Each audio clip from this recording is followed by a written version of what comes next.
गोपबंधु आयुर्वेदिक महाविद्यालय पुरी लोक मैंने कहीं आसुँच ना ये आयुर्वेदिक चिकित्सा पाइबे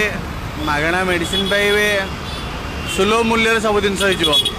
आसतु जी टे भितर कि चिकित्सा आउ के मेडिसिन अच्छे भितर टे जाना ना कौन कौट आसते अच्छा केते मास है चिकित्सा होती 7-8 मास है मेडिसिन सब कौट आनुंट सार लिखिले सब तो गणेश मेडिसिन स्टोर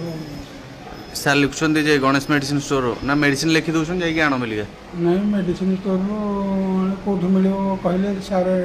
नाटा कहते गणेश मेडिसिन स्टोर से गणेश मेडिसिन स्टोर नहीं आस बोलिए अच्छा जदि एठी जदि आपको सुलभ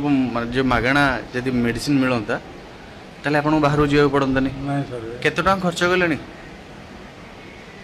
मेडिसिन 7-8 हजार हम अच्छा गोटे 7-8 हजार टका खर्च कर सारे जदि डाक्तर जब यू मेडिसिन लिखता से आप जो रोग हो मेडिसिन जब यू लिखता आपको आहरी कम पैसा पड़ता एत बाटर आस ठीक है ना कौन मैं रजनीकांत नायक कौट आसते आप घर पूरी आज्ञा केते दिन है रही 2 मास 20 दिन 2 मास है खियापिया व्यवस्था ठूँ आरंभ कर सब व्यवस्था भल अच्छे हाँ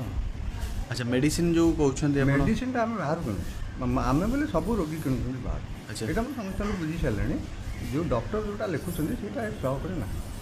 अच्छा जो थोड़ा पचारे कहले स्टक जब आसो आम तुम पाइब बर्तमान ये मेडिसिन ना केते टका खर्च कले मेडिसिन पीछे मेडिसिन 4-5 हजार हिसाब रही 2-5 के दिन भर 10-12 हजार टका अच्छा डाक्तर जाना दरकार जे ये सब प्रकार लोक आसुँच रोगी आसुँच बड़ ठू धनी ठू आरंभ कर गरीब मैंने से मैंने कौन किनीपर बाहर जाए मेडिसिन जब ये मेडिसिन था ये मेडिसिन दिखते ताल हुए तो तो डाक्तर को दायी कर डाक्तर से रोगी भल करने जो मेडिसिन देवे आपने खाइबे लिखे डॉक्टर केम दायी रही डॉक्टर ट्रिटमेंट भल कर सामल था ट्रिटमेंट कर भल डॉक्टर मेडिसिन जब मेडिसिन किंतु आपन पचारे आपन टीवी वाला बोले आज्ञा मुझे कौन मेडिसिन जब ये मिलता ताले एते पैसा खर्च करिया पड़े किछि मिल गले किछि तो रिलैक्स होता किछि रिलैक्स 4,000 टका जाना लोक को कहीं क्या मिल लोक 10,000 टका मेडिसिन किणुछी मो अनुभूति कहूँ मो रोगी भी 5,000 टका पर्यंत मेडिसिन खर्च कर सारे खर्च ना 5,000 मासक लगे 5,000 मासक लगे 5,000 एमती तो सब सामान नहीं 10-12 हजार टका गलानी मार्केट सार जहाँ लिखुन मेडिसिन ठीक अच्छे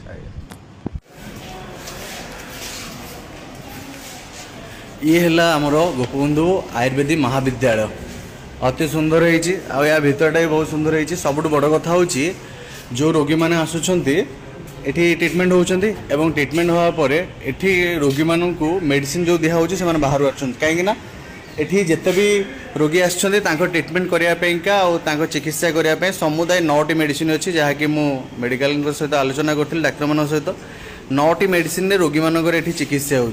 मात्र 9टी मेडिसिन अच्छी जहाँकि